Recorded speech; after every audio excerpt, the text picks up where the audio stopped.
I am the Tazza Farnese cup. Well, at least one side of it. Come and take a look. I've been called the most problematic Alexandrian artifact, and frankly, I'm also the best, though not everyone agrees. Here, I was damaged where someone dropped me. I'm very fragile, you see. I'm made of sardonyx agate, which looks a lot like marble, and I'm dated to the 2nd century BC.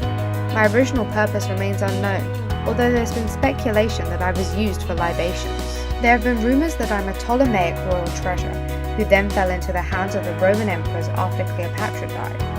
After the fall of the Roman Empire, my cup went into the papacy under the collection of the popes. Later, I was then acquired by Lorenzo di Medici in 1471 and eventually ended up at the Museo Archeologico in Naples. Because of this, I have been the muse of many famous artists, including Da Vinci and Botticelli.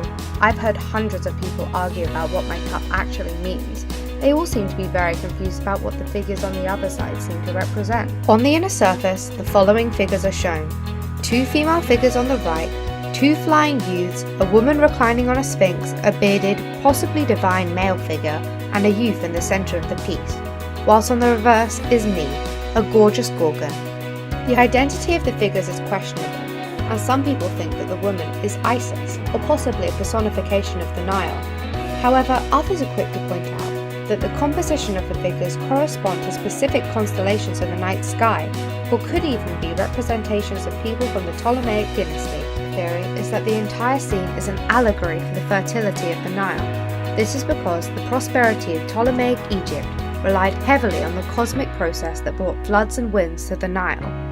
This is supported by the repeated imagery of the cornucopias across the scene. I would also like to point out how more recently scholars have noted that I'm a sophisticated mix of Egyptian and Greek styles, which is what makes me so mysterious and unique. I think that it's because of this that I've survived this long. It's this ambiguity, no clear explanations for any figures, that leaves interpretation open to appropriation, and because of this, I've been able to survive through any religious and cultural changes.